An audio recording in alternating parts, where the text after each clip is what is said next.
మరి లోకల్లో ఎన్ని రంగులున్నాయి? అవి ఎలా ఉంటాయి?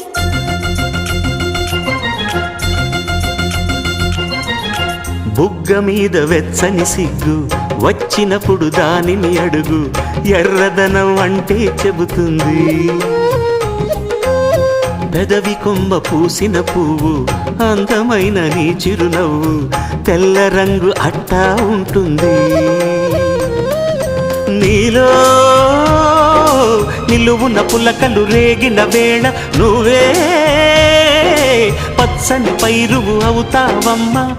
దిగులు రంగే నలుపు అనుకో, ప్రేమ పొంగే పసుపు అనుకో. భావాలను గమనిస్తుంటే ప్రతి రంగును చూస్తున్నట్టే, చూపులు ఎవరివైనా చూపించే లోకం ఒకటి. నేస్తమా ఇద్దరి